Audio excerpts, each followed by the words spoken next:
I never imagined I'd end up on the wrong side of an HOA dictator, but life loves to surprise you with unexpected twists. My name is Jordan, and this is the incredible tale of how my neighbor Karen, who crowned herself HOA president, chose my front door as the ideal spot to park her bicycle, and how it eventually brought about her own undoing. It was a Tuesday morning, and I was already behind schedule for a crucial work meeting. I snatched my laptop bag, keys, and coffee, prepared to rush out the door, only to discover I couldn't swing it open more than a couple of inches. Something was obstructing it from the outside. I shoved harder, assuming the door had swollen or jammed, but it refused to move. Annoyed, I wedged my head through the small gap to investigate the blockage. What I saw forced me to blink twice, convinced I must be seeing things. A weathered pink bicycle was locked not only to the railing on my front stoop, but straight to my doorknob. The thick chain was looped around both, rendering it impossible to open the door fully. As I stood there, stunned, I spotted a woman on the sidewalk, arms folded across her chest, observing me with an expression of pure, smug triumph. "Excuse me," I said politely, even as my frustration built. "Is this your bike? I can't leave my house." The woman strolled over, her stance oozing privilege. She appeared to be in her late 40s, sporting a blonde bob haircut that practically announced, "I'd like to speak to the manager." Designer sunglasses sat atop her head, pointless on such an overcast day. "Yes, that's my bike," she answered, her voice suggesting that I was the one imposing on her time. I had nowhere else to park it. I pointed toward the vacant bike rack merely 20 feet away in our townhouse community's shared space. "There's an actual bike rack right over there." She brushed it off with a wave of her hand. "Those are always occupied." They weren't. From my limited view through the door, the rack was entirely empty. "Look," I said, striving to stay composed. "I have to get to work. Could you please unlock your bike so I can go?" She cocked her head and offered a patronizing smile. "This space is communal property. I have full rights to use it. This is my front door." Terrified, feeling as though I was reasoning with a stubborn child. "Not a bike rack." "Well, I don't see any signs prohibiting parking here," she shot back. My tolerance was fading fast. "If you don't move it, I'll need to involve the police." That's when she smirked that infuriating, superior grin that revealed she thought she controlled the situation completely. "Go ahead," she replied, with a casual flick of her wrist. "I am the HOA." She pronounced those initials as if they granted her absolute authority. Then she spun on her heel and departed, stranding me inside my own home, compelling me to scramble out my back window to reach my meeting. Little did I realize that this was merely the start of my ordeal with Karen, the HOA president from hell. I'd been leasing my townhouse for roughly 6 months and had successfully avoided the notice of our community Shimons Association. I maintained my lawn neatly, kept my garbage bins out of sight, and typically stayed out of everyone's affairs. I'd caught whispers about the new HOA president, tales of her leaving snide, indirect notes on residents' doors for trivial violations like displaying a welcome mat in an unapproved shade or keeping holiday lights up a single day beyond the official takedown deadline. But I never expected to fall victim to her trivial displays of authority. That evening, after hoisting myself back through the window a mortifying feat for a 35-year-old professional, grabbed a notepad and drafted what I believed was a fair request. "Please remove your bicycle from my door. This creates a safety hazard and blocks my primary entrance. Thank you." I slipped the note into the bike's basket and headed to bed, figuring any sensible person would acknowledge the mistake and fix it. The following morning proved just how mistaken I was. The bike remained exactly where it was, and my note lay crumpled on my welcome mat. Opting for a more straightforward tactic, I clambered out the back window once more and circled around to Karen's unit, located just 3 doors away from mine. I knocked courteously and waited. When she answered, her face tightened instantly upon recognizing me. "Yes," she snapped, her tone laced with annoyance. "Hi, I'm Jordan from 3 doors down. I left a note requesting that you please remove your bicycle from my front door. It's still obstructing my entrance, and I truly need access to my front door." She leaned against her doorframe. That entryway is technically communal property, she declared, as if quoting from some unseen manual. Your lease grants you rights only to the interior of the unit. The exterior, including the stoop, is under the HOA, but it's stopping me from entering or exiting my home, I noted, still attempting to reach whatever logic she possessed, which I was rapidly concluding was absent. You have a back door, don't you? She countered with an arched eyebrow. Yes, but then use that. She began shutting her door, but I raised my hand to pause her, without making contact, simply indicating I had more to say. Look, I don't want to escalate this unnecessarily, but blocking a doorway constitutes a fire hazard. It's actually against the law. She straightened to her full stature, still roughly 5 inches shorter than me. Are you threatening me? She demanded, her pitch climbing higher. No, I'm simply pointing out a fact, I responded evenly. I'd appreciate it if you'd relocate your bike to the proper rack.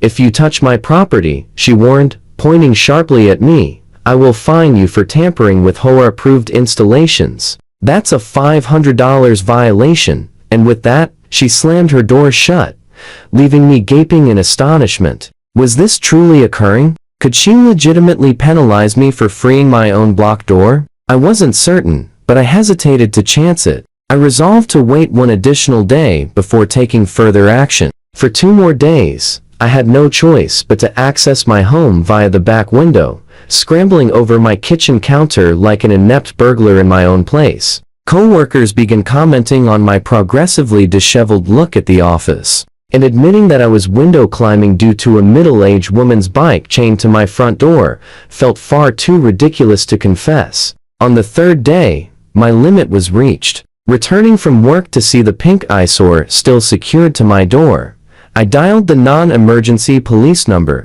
The dispatcher promised to dispatch an officer to mediate the conflict. As I waited, I relaxed on my back patio, savoring the minor delight of picturing Karen's reaction when faced with real law enforcement. Roughly 20 minutes later, heard voices raised out front. I rounded the corner to see 2 police officers at my door, inspecting the bicycle setup, while Karen flailed her arms dramatically and spoke over them. This is HOA business, she declared loudly, as I drew nearer. You have no authority here. This is private property regulated by our bylaws. The officers, a man and a woman who both appeared to have handled plenty of local squabbles before, kept their composure steady, even as Karen's voice grew more aggressive. Ma'am, the female officer responded firmly, no matter what HOA rules might say, obstructing someone's entrance violates city safety codes. Do you have any idea who I am? Karen snapped, her cheeks turning bright red.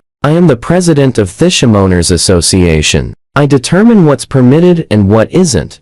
The male officer looked over at me. Sir, is this your home? Before I could reply, Karen cut in sharply. He's only a renter. He doesn't enjoy the same privileges as homeowners. He's been interfering with HOA property, and I'm going to fine him for it. That's when things took a surprising twist. Karen abruptly stormed toward her own unit, coming back shortly afterward, declutching a pair of bolt cutters. The officers and I stared in confusion as she strode past us straight to my mailbox. If he believes he can report me for placing my property where I choose, she raged, clamping the bolt cutters around the post holding my mailbox. Then let's see how he feels when I eliminate his unapproved mailbox instead. This design was never cleared by the Architectural Review Committee. The female officer moved forward quickly. Ma'am, I need you to set that tool down immediately. Interfering with mailboxes is a federal crime. Karen paused, the bolt cutter still gripped in her hands. This is HOA property, she maintained, though her tone wavered slightly. Now, actually, the male officer noted, I'm going to require proof of your position as HOA president. Karen's face changed from furious certainty to evident alarm. I have the documents inside. I'm the president. Everybody knows it. Right then, another resident, an older gentleman named Mr. Chan, who resided across the courtyard, walked up to the unfolding scene. Officers, he said courteously, I've been here for 15 years and was on the prior board. There hasn't been a proper HOA meeting or election in more than 6 months. The previous board disbanded when the former president relocated. Nobody voted Karen into any role. Karen's complexion drained from flushed to pale. That's not true. I've been gathering dues and upholding the rules for months. Gathering dues? Mr. Chan lifted his eyebrows. Without an active board or official account, where exactly has that money gone? The officers shared a look that indicated the matter had grown far more serious than a mere bike disagreement. The female officer addressed Karen again. Ma'am, I'm asking you once more to unlock your bicycle from this man's door, or we'll handle it ourselves. Karen gripped the bolt cutters even harder. I refuse. This is my property, and I have full rights. Actually, the male officer added, you're presently breaking city Ordinance Section 212.5 on blocking entryways and possibly committing fraud by misrepresenting authority and collecting funds, if the neighbor's information was correct. What followed was both astonishing and utterly fitting. Karen lifted the bolt cutters high above her head and yelled, none of you appreciate how much effort I put into keeping this community together. Without me, everything here would collapse. The officers reacted swiftly. The female officer seized the bolt cutters as her colleague carefully, but decisively placed Karen's hands behind her back. Ma'am, you're under arrest for obstruction and disorderly conduct, he stated evenly, while cuffing her. You have the right to remain silent, as he recited the full Miranda rights. Karen started yelling about her property rights, vowing to appeal this to the Supreme Court and insisting on recording all badge numbers.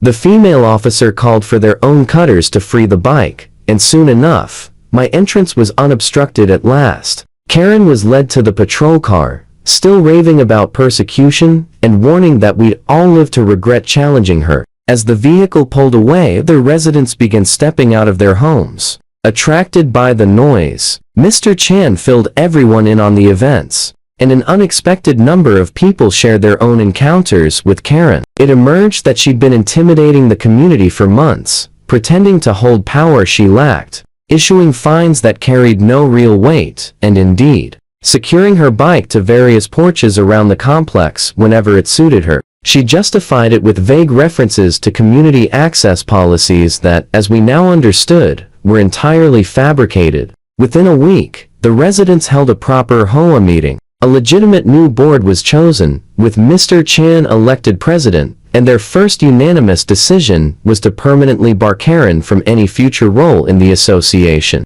Regarding Karen's legal issues, they proved far graver than anticipated. The improper collection of fines and dues led to fraud charges, and along with the disorderly conduct and resisting arrest, she faced possible incarceration and substantial legitimate penalties. When the judge delivered her sentence, 6 months of probation, 200 hours of community service, and repayment to all those she'd wrongly billed, her expression twisted in disbelief and fury. But I was only trying to protect property values, she cried out, as her lawyer frantically attempted to quiet her. The judge immediately added a contempt of court charge, imposing an extra $1,000 fine. Karen's jaw dropped in utter shock.